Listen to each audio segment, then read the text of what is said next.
नमस्कार साथियों, स्वागत है आप सभी का इस चैनल में। तो दोस्तों, वीकली करंट अफेयर्स में आज हम लोग 13 अगस्त से लेकर 19 अगस्त 2023 तक के जितने भी करंट अफेयर्स बन सकते हैं उन सभी चीज़ों को आज इस वीडियो में डिस्कस करने वाले हैं। और यह जो वीडियो है ये वीकली करंट अफेयर्स का ये अगला वीडियो है, जो कि ये 31वां वीडियो है। जिन लोगों को इसके पहले के वीडियोज़ देखना हो वो जाके देख सकते हैं। वीकली करंट अफेयर्स करके एक प्लेलिस्ट बना हुआ है। और जो लोग इस चैनल में नए हैं, जो लोग अभी तक इस चैनल को सब्सक्राइब नहीं किए हुए हैं, वो ज़रूर से ज़रूर सब्सक्राइब करें। तो चलिए दोस्तों, जानते हैं करंट अफेयर्स को। ग्लोबल लिवेबिलिटी इंडेक्स 2023 ये जारी किया गया है, जो कि ये जो इंडेक्स है ये इकोनॉमिस्ट इंटेलिजेंस यूनिट के द्वारा ये प्रस्तुत किया गया है। इसमें 5 जो है जो स्थितियों को देखा जाता है। कोई भी शहर, जो दुनिया के जो टोटल 173 शहरों को इसमें शामिल किया गया है। और 5 श्रेणियों में ये देखा जाता है कि कौन कौन से श्रेणियों में, मतलब सभी श्रेणियों में अगर वो शहर अगर अपना अच्छा रैंक हासिल करता है तो उसको एक अच्छी रैंक इसमें दिया जाता है। इसमें देखा जाता है स्थिरता उस शहर की कितनी है, स्वास्थ्य देखभाल उस शहर की कितनी अच्छी होती है, सांस्कृतिक और पर्यावरण उस शहर की कितना अच्छा है, और शिक्षा और बुनियादी ढांचा जो है वो उस शहर का कितना अच्छा है। अगर इन सभी जो चीज़ें हैं, इन सभी में अगर कोई शहर अगर अच्छा प्रदर्शन करता है तो उसको एक अच्छे रैंक दिया जाता है। अगर इसमें देखा जाए इस रैंक में, तो पहले स्थान पे जो है ये ऑस्ट्रेलिया की राजधानी जो है ये वियना को इसमें फर्स्ट स्थान दिया गया है ग्लोबल लिवेबिलिटी इंडेक्स 2023 में। अगर हम अपने शहर को देखें, जो हमारे इंडिया में जो शहर हैं उसमें अगर देखा जाए तो दिल्ली और मुंबई को मिला के, मतलब इन दोनों को 141वें स्थान पे दिया गया है। चेन्नई को 144वें स्थान पे रखा गया है। अहमदाबाद को 147वें और बेंगलुरु को इसमें 148वें रैंक पे रखा गया। मतलब टॉप 10 में हमारे देश का कोई भी शहर को शामिल नहीं किया गया है। तो ये सोचने वाली बात है।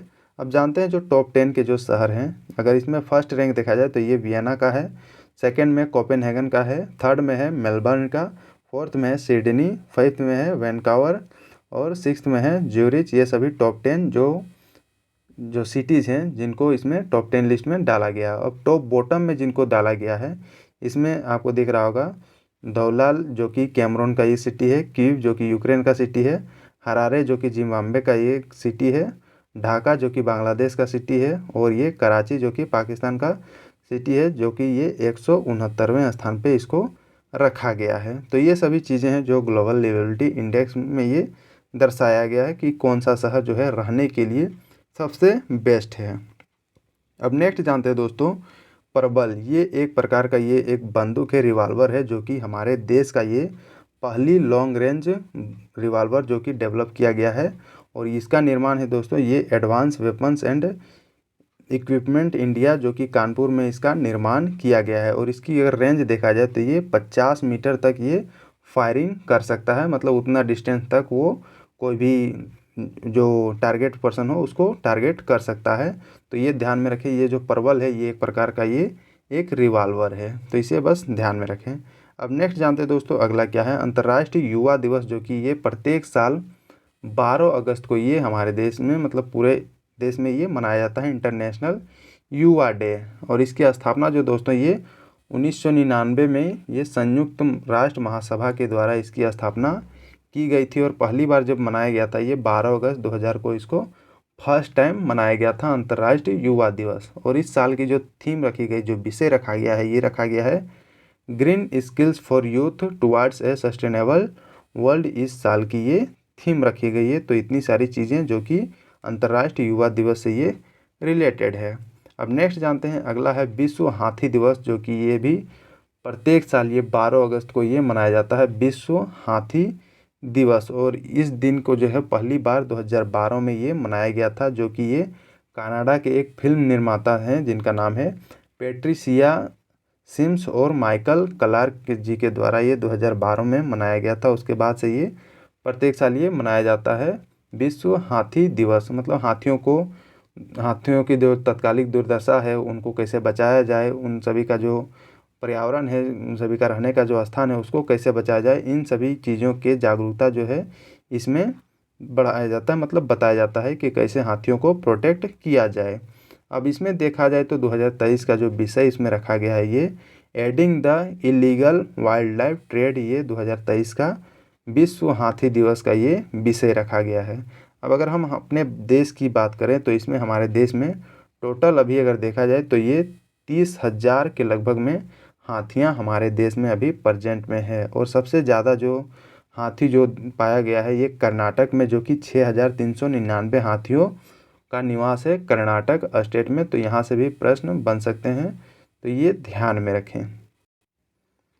अगला करंट अफेयर है अंगोला से रिलेटेड, जो कि ये न्यूज़ में क्यों है, क्योंकि भारत और अंगोला के बीच उद्घाटन विदेश कार्यालय परामर्श 11 अगस्त 2023 को ये लुआंडा में ये आयोजित किया गया है भारत और अंगोला के बीच। तो जो अंगोला देश जो है दोस्तों, ये दक्षिण अफ्रीका में ये एक देश है, मतलब अफ्रीका का ये एक देश है जिसकी सीमा अगर देखा जाए तो ये नामीबिया, डेमोक्रेटिक रिपब्लिक कॉन्गो से टच करता है, उसके बाद जाम्बिया और अटलांटिक महासागर से इसकी सीमा जो है ये टच करती है। हालांकि मैप में देखेंगे उससे पहले ये जान लेते हैं कि इसकी राजधानी जो है दोस्तों ये लुआंडा में ये सिचुएटेड है। और यहाँ की आधिकारिक जो भाषा ये पुर्तगाली, क्योंकि यहाँ पर पहले जो है पुर्तगालियों के यहाँ पर शासन चल रहा था और ये जो देश है ये 1975 में ये पुर्तगालियों से ये आज़ाद हुआ था।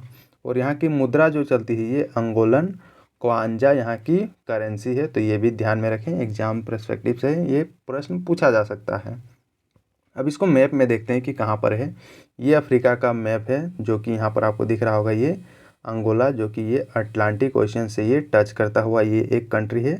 इसके जो बॉर्डर नेशंस हैं ये नामीबिया है, जिम्बाब्वे है और डेमोक्रेटिक रिपब्लिक ऑफ कॉन्गो।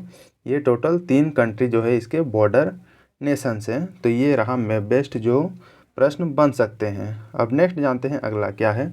एक पुस्तक है जिसका नाम है कुछ अधूरे शब्द, जो कि ये लिखा जा रहा है, ये एक आईएएस अधिकारी हैं जिनका नाम है आशुतोष अग्निहोत्री जी के द्वारा ये पुस्तक लिखा जा रहा है। ये अभी लिखा नहीं गया है, मतलब लिखा जा रहा है, जब लिखा जाएगा उस टाइम तक फिर से एक बार बता दिया जाएगा। और ये जो अधिकारी हैं ये 1999 बैच के ये आईएएस अधिकारी हैं जिनके द्वारा ये पुस्तक को लिखा जा रहा है, जिसका नाम है कुछ अधूरे शब्द। तो ये ध्यान में रखें। अब नेक्स्ट जानते हैं विभाजन विभीषिका स्मृति दिवस, जो कि ये 14 अगस्त को ये प्रत्येक साल हमारे देश में ये मनाया जाता है। और ये क्यों मनाया जाता है, जब इंडिया और पाकिस्तान अलग हो रहा था उस टाइम काफ़ी जो लड़ाइयाँ हुई थी, जहाँ पाकिस्तान से काफ़ी जो हिंदू कम्युनिटी या फिर सिख कम्युनिटी के जो मतलब नॉन मुस्लिम जो लोग थे उन लोगों को मतलब मार मार के भेजा जा रहा था। उसी की याद में ये विभाजन विभीषिका स्मृति दिवस ये मनाया जाता है प्रत्येक मतलब 14 अगस्त को प्रत्येक साल मनाया जाता है। और ये इसकी घोषणा जो है दोस्तों हमारे देश के प्रधानमंत्री जो अभी नरेंद्र मोदी जी हैं उनके द्वारा 2021 में इसकी घोषणा की गई थी, उन सभी लोगों को याद में रखने के लिए। तो ये ध्यान में रखें। अब नेक्स्ट जानते हैं अगला क्या है। विश्व अंगदान दिवस, जो कि ये प्रत्येक साल ये 13 अगस्त को मनाया जाता है। विश्व अंगदान दिवस, जो अपने ऑर्गन डोनेट करते हैं उन सभी को प्रमोट करने के लिए, उन सभी को ये सभी जागरूकता फैलाने के लिए ये मनाया जाता है विश्व अंगदान दिवस। और इसे पहली बार अगर देखा जाए तो 2005 में विश्व स्वास्थ्य संगठन WHO और international society for organ donations के द्वारा ये मनाया गया था 2005 में। और इस साल का जो विषय रखा गया है ये step up to volunteer need more organ donors to fill the lacunae, ये 2023 का ये विषय रखा गया है। तो ये भी ध्यान में रखें, याद में रखें। आने वाले जो भी एग्ज़ाम है SSC रेलवे या फिर जो भी स्टेट PCS जितने भी एग्ज़ाम होते हैं उन सभी के लिए ये काफ़ी इम्पोर्टेंट पॉइंट्स हैं। नेक्स्ट जानते हैं अगला है बहरीन देश। और ये न्यूज़ में क्यों है, क्योंकि भारतीय नौसेना के जो जहाज़ है INS विशाखापट्टनम और दीपक जो है ये 14 से 17 अगस्त तक ये पोर्ट मीना सलमान बहरीन का दौरा ये कर रहे हैं। मतलब इस 14 से 17 अगस्त तक ये बहरीन का जो दौरा करेंगे ये दोनों जो INS जो जहाज़ हैं। तो इसीलिए ये न्यूज़ में है बहरीन, तो इसे भी जान लेते हैं। तो जो दोस्तों बहरीन जो है ये पश्चिम एशिया में फारस की खाड़ी में ये एक द्वीप देश है, मतलब आइलैंड नेशन है ये बहरीन। और ये जो है ये 50 प्राकृतिक द्वीपों और 33 जो है इसमें कृत्रिम द्वीपों से मिलकर बना है। मतलब 33 जो है दोस्तों मानव द्वारा निर्मित ये द्वीप यहाँ पर बनाए गए हैं। और इसके जो अभी राजा जो है प्रेजेंट में ये हमद बिन ईसा अल खलीफा अभी बहरीन के राजा हैं। और इसकी राजधानी मनामा में सिचुएटेड है। और यहाँ की मुद्रा जो है ये बहरीन दिनार यहाँ पर यूज की जाती है। और बहरीन पर अगर देखा जाए तो 1521 से लेके 1602 तक पुर्तगाली साम्राज्य का यहाँ पर शासन चलता था, तो ये ध्यान में रखें। बहरीन को अब मैप में देख लेते हैं कि ये कहाँ पर सिचुएटेड है। ये आपको दिख रहा होगा, ये एक आइलैंड नेशन है जो कि बहरीन यहाँ पर सिचुएटेड है। ये पर्शियन गल्फ और गल्फ ऑफ बहरीन यहाँ पर इसके आजू बाजू में ये सिचुएटेड है। अगर देखा जाए तो इधर कतर सिचुएटेड है, इधर सऊदी अरेबिया है, और इधर यहाँ पर इधर भी सऊदी अरेबिया यहाँ पर सिचुएटेड है। और अगर पूरे मैप में देखा जाए तो यहाँ पर कुछ इस तरह बीच में ये सिचुएटेड है। अब नेक्स्ट जानते हैं दोस्तों अगला क्या है। भारत का 77वां स्वतंत्रता दिवस जो है ये 15 अगस्त 2023 को ये मनाया गया, हमारे देश का 77वां स्वतंत्रता दिवस। और जो ये स्वतंत्रता जो हमारे देश को प्राप्ति हुई थी ये 15 अगस्त 1947 को प्राप्ति हुई थी। उस साल से प्रत्येक साल 15 अगस्त को हमारे देश में स्वतंत्रता दिवस मनाया जाता है, तो ये भी ध्यान में रखें। और ये जो स्वतंत्रता दिवस है जो भारत के पहले प्रधानमंत्री जवाहरलाल नेहरू जी के द्वारा 15 अगस्त 1947 को दिल्ली में लाल किले के लाहौरी गेट के पास देश का झंडा ये फहराया गया था। और ये उस दिन से प्रत्येक साल जो है वहीं पर झंडा फहराया जाता है जो हमारे देश के प्रधानमंत्री होते हैं। अब इसमें कुछ और पॉइंट्स जान लेते हैं, जैसे कि जन गण मन जो है जो हमारे देश का राष्ट्रगान है, इसको संविधान सभा द्वारा 24 जनवरी 1950 को ये अपनाया गया था। और जो वंदे मातरम जो है दोस्तों ये भी 24 जनवरी 1950 में इसको अपनाया गया था, जो कि इसे पहली बार जो है देखा जाए तो ये वंदे मातरम को 27 दिसंबर 1911 को भारतीय राष्ट्र कांग्रेस के कलकत्ता अधिवेशन में ये गाया गया था। तो यहाँ से प्रश्न आ सकते हैं, इसे बस इन सभी चीज़ों को ध्यान में रखें। अब नेक्स्ट जानते हैं अगला क्या है। पारसी नववर्ष या फिर नवरोज जो है ये 16 अगस्त 2023 को ये मनाया गया, जो कि ये जो है दोस्तों ये पारसी लोगों का अपना नववर्ष के उपलक्ष्य में ये मनाया जाता है, जो पारसी या फिर नवरोज जिसको बोला जाता है। नवरोज जो त्यौहार है जो है ये बसंत की शुरुआत और प्रकृति की नवीकरण का ये प्रतीक माना जाता है। और पारसी लोगों के द्वारा ये जो त्यौहार है ये 21 मार्च को मनाया जाता है, लेकिन हमारे देश में ये जो त्यौहार है ये 16 अगस्त को मनाया जाता है। तो ये ध्यान में रखें, जो कि 200 दिन बाद ये मनाया जाता है, क्योंकि हमारे देश के जो लोग हैं, जो पारसी कम्युनिटी के लोग हैं, ये शाही कैलेंडर को ये फॉलो करते हैं। तो उसी के हिसाब से ये 16 अगस्त को ये मनाया जाता है, नवरोज का जो त्यौहार होता है। अब नेक्स्ट जानते हैं अगला क्या है। ICC men's player of the month जो कि जुलाई 2023 का जो अवार्ड है दोस्तों, ये इंग्लैंड के एक खिलाड़ी हैं जिनका नाम है क्रिस वॉक्स को ये दिया गया है ICC men's player of the month का अवार्ड, जो कि ये जुलाई का अवार्ड इनको दिया गया है। अगला है ICC women player of the month, जो कि ये भी जुलाई का जो अवार्ड है ये एशले गार्डनर को ये दिया गया है, जो कि ये ऑस्ट्रेलिया के ये क्रिकेटर हैं। इनको ICC women player of the month जुलाई का अवार्ड इनको दिया गया है, जो कि इनको लगातार चौथी बार ये अवार्ड मिला है, तो ये ध्यान में रखें। अगला जानते हैं, जो कि ये नाम चेंज किया है, नाम को बदला गया है।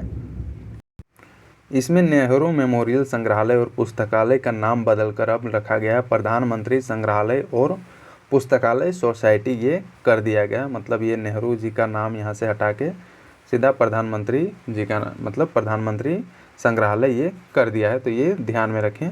अब नेक्स्ट जानते हैं संन्यास लिए हैं, जो कि ये इंग्लैंड के ये तेज गेंदबाज हैं जिनका नाम है स्टीवन फिन है। इनके द्वारा ये संन्यास की घोषणा कर दी गई है, जो कि 15 अगस्त 2023 को ये आधिकारिक रूप से ये क्रिकेट से ये संन्यास ले रहे हैं।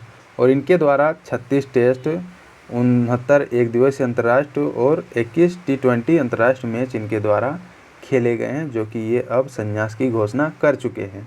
अगला जानते हैं LIC के नए MD नियुक्त किए गए मैनेजिंग डायरेक्टर, जो कि R दोरई स्वामी जी को नियुक्त किया गया है LIC का नया MD के रूप में।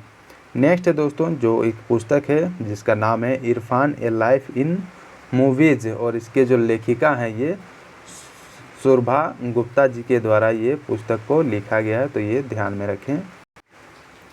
नेक्स्ट है अबुआ आवास योजना, जो कि झारखंड के मुख्यमंत्री हेमंत सोरेन जी के द्वारा इसकी घोषणा की गई है। इसमें दोस्तों 3 कमरों का ये आवास योजना है, जो कि ये मुख्यमंत्री जी के द्वारा 77वें स्वतंत्रता दिवस के मौके पर इसकी घोषणा की गई है, जो कि मोरहाबादी मैदान में ये घोषणा की गई है। अब इस योजना के तहत दोस्तों 15,000 करोड़ रुपए का आवंटन किया गया है, जो कि ये आवास योजना से ये रिलेटेड है। तो ये ध्यान में रखिए, ये झारखंड के जितने भी एग्ज़ाम्स हैं उन सभी के लिए ये काफ़ी इम्पोर्टेंट होने वाली है।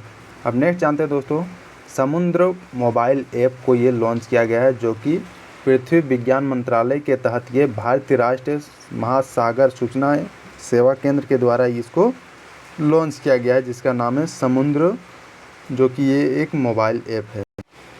समुद्र का अगर फुल फॉर्म पूछा जाए तो इसका फुल फॉर्म होगा smart access to marine users for ocean data resources and advisory, इसका फुल फॉर्म होगा दोस्तों। और ये जो मोबाइल जो ऐप है ये नाविकों और जो मछली पकड़ते हैं समुद्रों में उनके लिए ये काफ़ी हेल्पफुल होने वाली है, तो ये ध्यान में रखें।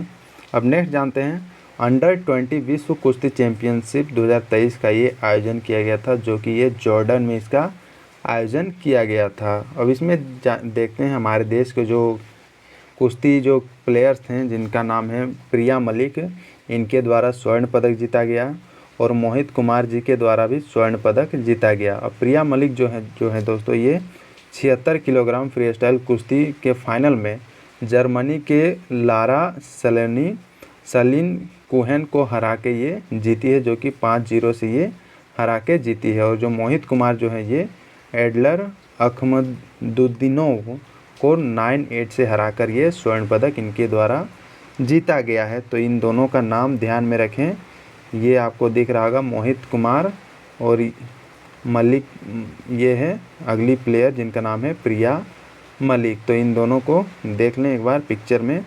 अब नेक्स्ट जानते हैं अगला क्या है, उद्गम पोर्टल को ये लॉन्च किया गया है, जो कि ये आरबीआई के द्वारा इस पोर्टल को लॉन्च किया गया है। अब इसमें जो है दोस्तों इसका मतलब जो होता है unclaimed deposits gateway to access information, इसका मतलब होता है मतलब जितने भी लावारिस जमा जो किए गए हैं उन सभी को ट्रैक करने के लिए इस पोर्टल को लॉन्च किया गया है आरबीआई के द्वारा। तो ये ध्यान में रखें। और इस पोर्टल को जो विकसित किया गया ये रिजर्व बैंक की सूचना प्रौद्योगिकी प्राइवेट लिमिटेड द्वारा इसका विकास किया गया है उद्गम पोर्टल। तो बस ये ध्यान में रखें कि ये आरबीआई के द्वारा ये लॉन्च किया गया है। अगला जानते हैं कुछ ऐतिहासिक किले और जो गुफाएं हैं उसे जान लेते हैं, क्योंकि हिस्ट्री से रिलेटेड यहाँ पर आपको प्रश्न देखने को मिलेंगे।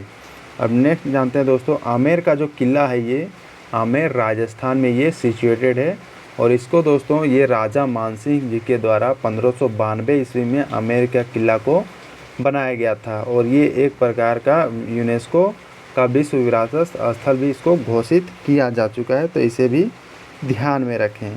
ये कुछ इस तरह दिख रहा है आमेर का किला। अगला जानते हैं जो बराबर की गुफाएं जो है दोस्तों ये बिहार के जहानाबाद ज़िले में बराबर पहाड़ियों में ये स्थित है और इसको अगर देखा जाए तो ये मौर्यकालीन रॉक कट वास्तुकला का ये सबसे पुराना उदाहरण ये बराबर की गुफाएं हैं।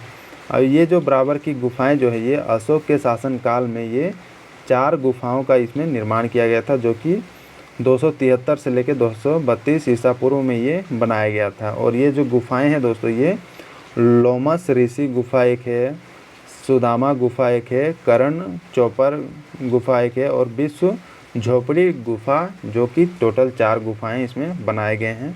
इसमें से अगर देखा जाए तो लोमस ऋषि की जो गुफा है वो सबसे लोकप्रिय गुफा इसमें माना जाता है। ये हैं बराबर की गुफाएं। नेक्स्ट जानते हैं जो कुंभलगढ़ के जो किला है ये एक आलीशान किला है, जो कि ये राज्य संबंध में ये स्थित है और इसका निर्माण अगर देखा जाए तो ये राणा कुंभा जी के द्वारा 1448 से लेकर 1458 में इसको बनवाया गया था। अब इस किले की जो खूबसूरत अगर देखा जाए तो ये कुंभलेमर या फिर कुंभलेमरू के नाम से भी इसको जाना जाता है, कुंभलगढ़ के किले को, जो कि अगर देखा जाए इसको दोस्तों तो ये भारत की महान दीवार भी इसको कहा जाता है और ये दुनिया की दूसरी सबसे ऊंची दीवार है। और पहली दीवार कौन सी है, जो चीन की दीवार है, उसको दुनिया की सबसे ऊंची दीवार माना जाता है। तो ये सभी चीज़ें हैं जो कुंभलगढ़ किले से ये रिलेटेड है। ये है कुंभलगढ़ का किला। अब नेक्स्ट जानते हैं दोस्तों अगला क्या है, मेहरानगढ़ का किला, जो कि ये जोधपुर राजस्थान में ये सिचुएटेड है, मेहरानगढ़ का किला। और इसकी ऊंचाई देखा जाए तो ये 410 फीट इसकी ऊंचाई है। और इसमें जो है प्रसिद्ध मोती महल मेहरानगढ़ किले के अंदर में ये स्थित है। तो ये सभी चीज़ें जो है ये ध्यान में रखें। और राठौर कबीले के वर्तमान प्रमुख और किले के संरक्षक महाराजा गज सिंह द्वितीय ने इस इमारतों को संरक्षित किया है, मतलब इसको तोड़ने उड़ने से रोका गया है इनके द्वारा। ये हैं जो किला यहाँ पर आपको दिख रहा होगा। अब नेक्स्ट जानते हैं कोटुमसर जो गुफा, जो दोस्तों ये कोटुमसर नामक गांव पर ये स्थित है, जो कि ये छत्तीसगढ़ में जगदलपुर के पास ये स्थित है, जिसको बोलते हैं कोटुमसर की गुफा। और इस गुफा की खोज अगर देखा जाए तो ये 22 मार्च 1993 में इसको खोजा गया था। तो ये कुछ इस तरह का गुफा जो है आपको देखने को मिलेगा छत्तीसगढ़ में। तो ये था दोस्तों कुछ ऐतिहासिक स्थल जिनको जानना जरूरी है, क्योंकि हिस्ट्री से रिलेटेड यहाँ से प्रश्न आपको देखने को मिलेंगे। अब जानते हैं दोस्तों कुछ जो प्रमुख व्यक्तित्व हैं जिनका हाल ही में निधन हो गया है, जो अब हमारे बीच नहीं रहे, उन सभी को जान लेते हैं। तो दोस्तों इसमें देखते हैं तो जो DRDO के जो पूर्व महानिदेशक थे जिनका नाम है VC अरुणाचलम, इनका हाल ही में इनका निधन हो गया है। तो ये ध्यान में रखें, ये हैं VC अरुणाचलम, जो कि DRDO के ये पूर्व महानिदेशक रह चुके हैं। और ये दोस्तों ये 1982 से लेकर 1992 तक रक्षा मंत्री के ये वैज्ञानिक सलाहकार भी ये रह चुके हैं। और इनको शांति स्वरूप भटनागर पुरस्कार, पद्म भूषण, पद्म विभूषण से भी इनको सम्मानित किया जा चुका है। तो ये भी ध्यान में रखें। और इनको 2015 में DRDO के लाइफ टाइम अचीवमेंट अवार्ड से भी इनको सम्मानित किया गया है, जो अब हमारे बीच नहीं रहे। नेक्स्ट है जिनका नाम है, ये एक प्रसिद्ध परमाणु भौतिक विज्ञानी हैं, जो कि इनका नाम है विकास सिन्हा, जिनका निधन दोस्तों 11 अगस्त 2023 को इनका निधन हो गया। और इनको देखा जाए तो 2001 में इनको पद्मश्री, 2010 में पद्म भूषण इनको दिया गया था। तो ये सभी चीज़ें हैं जो अब हमारे बीच नहीं रहे, जो कि ये एक परमाणु भौतिक विज्ञान के ये एक वैज्ञानिक थे। अगले इंसान हैं जो जिनका नाम है डॉक्टर विंदेश्वर पाठक, जो अब नहीं रहे। और ये जो दोस्तों ये सामाजिक कार्यकर्ता थे और सुलभ इंटरनेशनल के संस्थापक भी ये थे, जिनका 15 अगस्त में इनका निधन हो गया। और इनको देखा जाए तो 1991 में इनको पद्म भूषण दिया गया था। और 2009 में स्टॉकहोम वाटर पुरस्कार से भी इनको सम्मानित किया जा चुका था। और निक्केई एशिया पुरस्कार 2018 में इनको सम्मानित किया गया था। तो ये ध्यान में रखें, ये हैं डॉक्टर विंदेश्वर पाठक, जिनका हाल ही में निधन हुआ है। अगले व्यक्ति हैं जो कि भारत के पूर्व कप्तान और महान फुटबॉलर, जिनका नाम है मोहम्मद हबीब। इनका भी 15 अगस्त को हैदराबाद में इनका निधन हो गया है। और इनके द्वारा दोस्तों 35 अंतर्राष्ट्रीय मैच खेले गए हैं, जिनमें 11 गोल इनके द्वारा किया गया है। और इनके द्वारा 5 बार संतोष ट्रॉफी जो है ये जीता गया है, जो कि ये संतोष ट्रॉफी ये फुटबॉल के क्षेत्र में ये दिया जाने वाला एक प्रकार का ट्रॉफी या फिर अवार्ड जिसको कह सकते हैं। नेक्स्ट व्यक्ति हैं जो कि एक प्रख्यात लेखक और शिक्षाविद हैं, जिनका नाम है कांडलाकुंटा अल्लाह सिंगारा चूरियल्लू, जो कि ये हैदराबाद में इनका निधन हो गया। और ये दोस्तों ये तेलुगु और संस्कृत भाषाओं के ये साहित्यकार ये थे, जिनका हाल ही में निधन हो गया है। और ये दोस्तों अनुवाद, व्याकरण और भाषा सहित 15 से अधिक पुस्तकें इनके द्वारा लिखा जा चुका है। और इनको 2021 में पद्मश्री पुरस्कार से इनको सम्मानित किया जा चुका है भारत सरकार के द्वारा। तो ये था दोस्तों पूरे वीक के करंट अफेयर्स, जिसमें सभी चीज़ों को मैक्सिमम कवर किया जा चुका है। तो दोस्तों वीडियो को ज़्यादा से ज़्यादा लाइक करें, शेयर करें।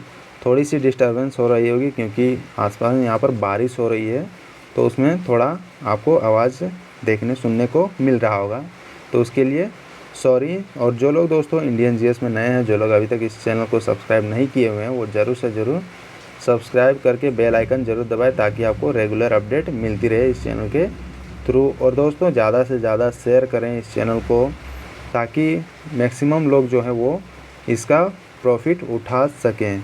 तो थैंक यू दोस्तों, मिलते हैं नेक्स्ट वीडियो में, तब तक बने रहें, खुश रहें।